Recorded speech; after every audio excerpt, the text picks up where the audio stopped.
Hey YouTube, this is the Robinhood investor. Hope you had a great week of trading. As always, I really appreciate your support, so if you like this video, give it a thumbs up. And if you want to learn about investing, subscribe to this channel. Today I'm going to provide an update on my Robinhood portfolio. Currently, I'm at $320,000, cash position of $33,600. I also have another $30,000 in a high yield savings account, so I can easily deploy into the market when there are opportunities to buy. Most of my portfolio is in US equities, and the market has been extremely optimistic, even with all the uncertainty. Scrolling down a bit just to take a look at the crypto landscape, you can see that Ethereum surged this past year, up 132%. And same thing with Bitcoin. You can see Bitcoin, it surged. Well, it's up 15% past year, but past 3 months, you can see it surged from $9,000 all the way to almost $12,000. And a lot of speculators are saying that because there's been a lot of increase in the stimulus and just the government pumping money into market as well as the overall economy, that there's going to be hyperinflation. So that's why a lot of people are putting their money into these digital assets. Let's take a look at my portfolio. My largest position is VOO, Vanguard S&P 500 ETF.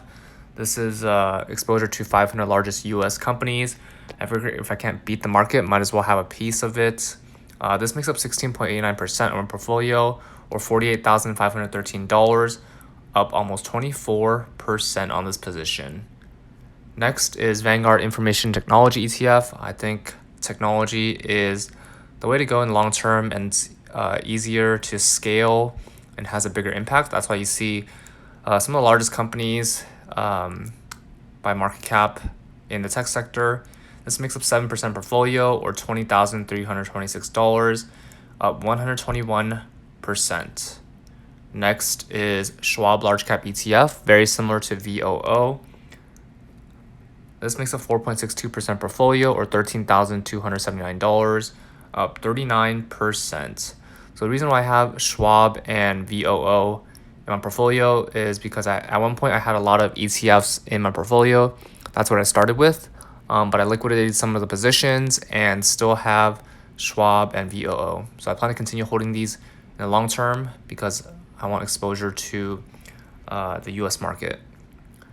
Largest stock position is Apple. Their majority of revenue is from consumer electronics as well as in the services space. This makes up 8.8% portfolio, or $25,260. I'm at 183%. I think Apple has a lot of potential upside, considering that they've been doing very well even during these uncertain times. It seems like Apple products are a hot commodity, and it's almost like a staple item that whenever people want a phone, they think about iPhones, and then computers is also MacBooks, as well as their wearables line, such as AirPods, as well as the wearable device is also picking up. Services include Apple Music and Apple TV, and those are also growing. So next, I think the next iPhone or the one after that will have 5G. So hopefully when people upgrade their iPhone and the 5G device is available, there's going to be a big demand for their products. Next is NVIDIA, which is big in the GPU space, and as well as so GPUs and data centers, and they have a lot of growth potential with vision computing as well as the data centers, and with an increase in demand for high level computing, high level processing, NVIDIA is going to benefit from that. So this makes a 5.82% portfolio, or $16,704. I'm at 147% on this position. Next is Microsoft, which is big in the enterprise solution space, and they have a lot of growth in their cloud computing. This makes a 5.24% portfolio, or $15,033. I'm at 137%.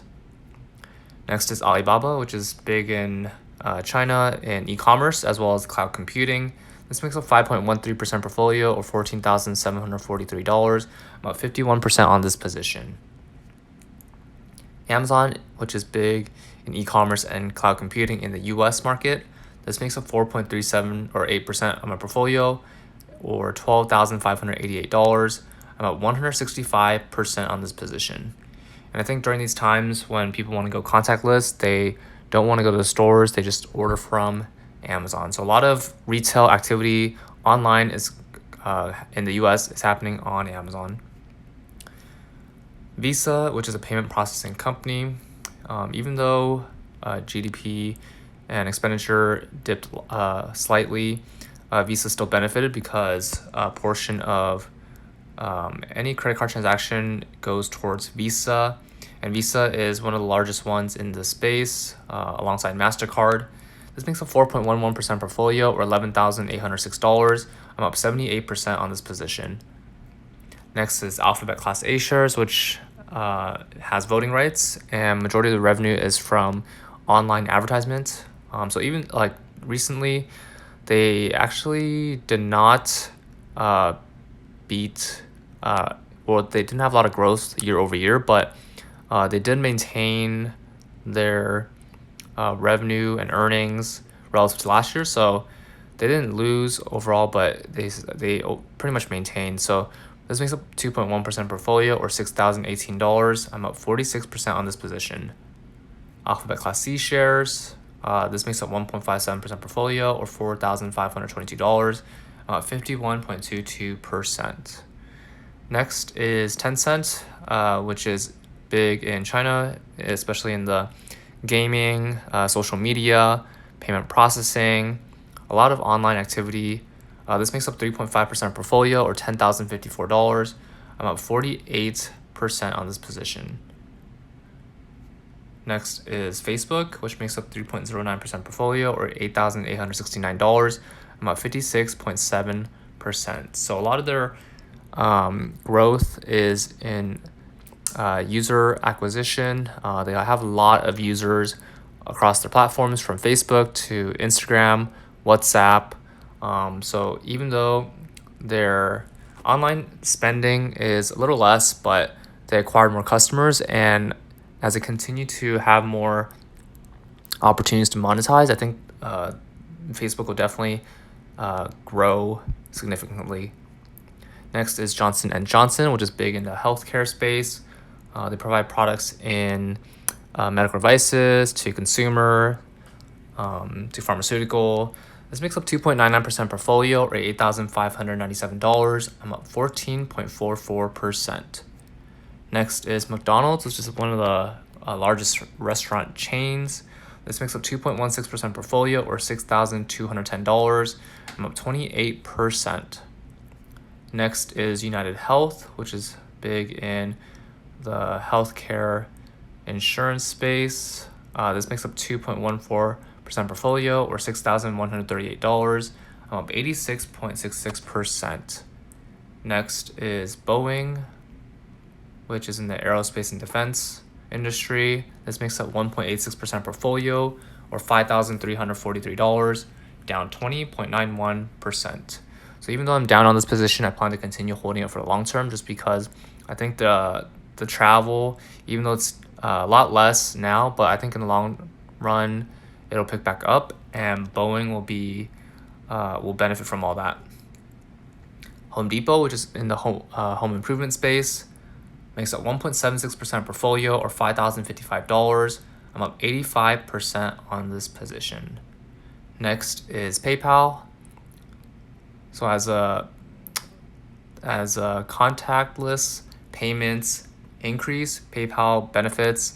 The products include Venmo, so peer-to-peer transfers, as well as on the online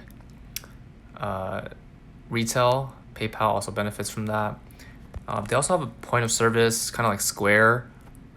So they have different revenue streams. This makes up 1.6% portfolio or $4,600. I'm up 150%. I might add more to my PayPal position just because I have a lot of confidence in PayPal's growth prospects. Next is AT&T, which is in the telecom space.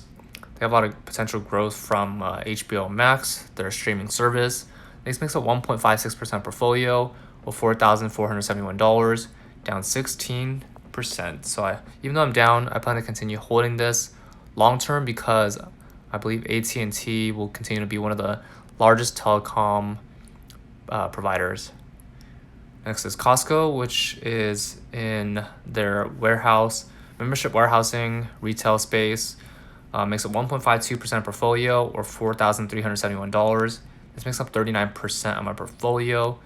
Costco, their membership retention is really high, so I think Costco will continue to do well during these times. Berkshire Hathaway, this makes up 1.32% portfolio or $3,796, up 14%.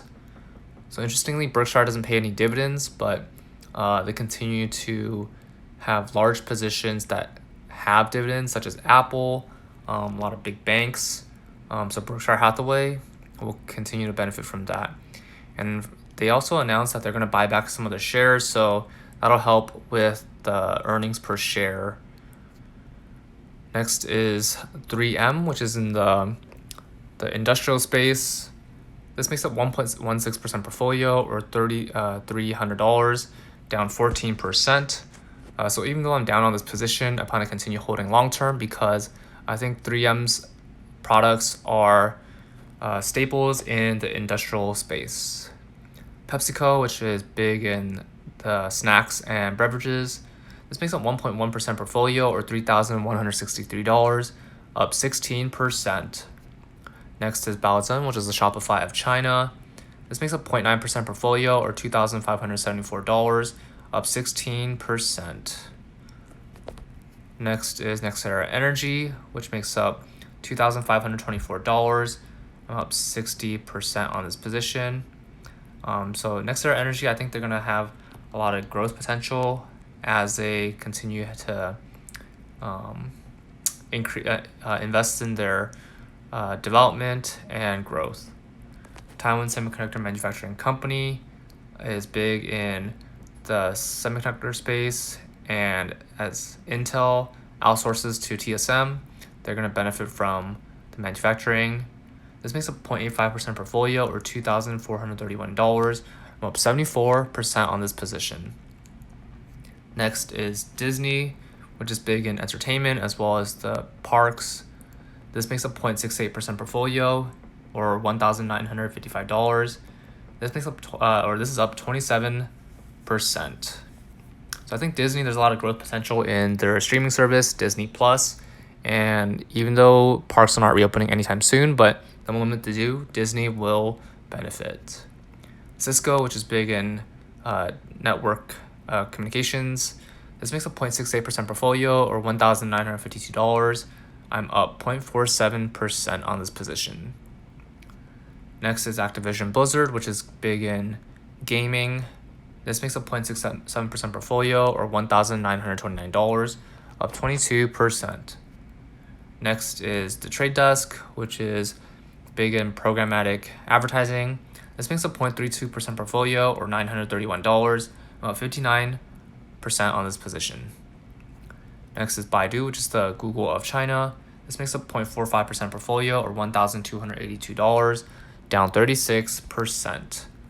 So even though I'm down on this position, I plan to continue holding long-term because I do believe in Baidu's long-term outlook. Next is Constellation Brands, which is big in the beer, wine, and spirits. This makes up 0.18% portfolio or $528, down 20%. Next is iQIYI, which is China's streaming service. This makes up 0.13% portfolio or $384, down 36%. Oops, we already went over that stock. Let's take a look at the next position is Vanguard Mega-Cap Value ETF. This makes up 0.6% portfolio or $1,726. I'm up 17%. So I plan to liquidate some of my ETFs just because I want more cash position so I can potentially invest in more individual stocks. Next is Vanguard Consumer Discretionary ETF. This makes up 0.89% portfolio or $2,543. I'm up 87% on this position. Next is Vanguard Healthcare ETF, makes up 0.64% portfolio or $1,843. I'm up 58.23%. Last but not least is Vanguard Industrials ETF. This makes up 0.46% portfolio or $1,318. I'm up 20% on this position. So that's all my Robinhood portfolio. I plan to continue holding these stocks and ETFs and buying more stocks, preferably a good balance between dividend paying stocks and growth stocks. Also plan on increasing my cash position. It's currently at $33,000. Hopefully get this to $40,000. I have another $30,000 in a high yield savings account, so I can easily buy when there are opportunities to do so. That's all for this video. What are your thoughts on this portfolio and what's in your portfolio? Comment down below. Remember to use my referral links below. Both of us get $20 for using personal capital or a free stock for using Robinhood. If you like this video, give it a thumbs up. And if you want to learn about investing, subscribe to this channel. See you in the next video.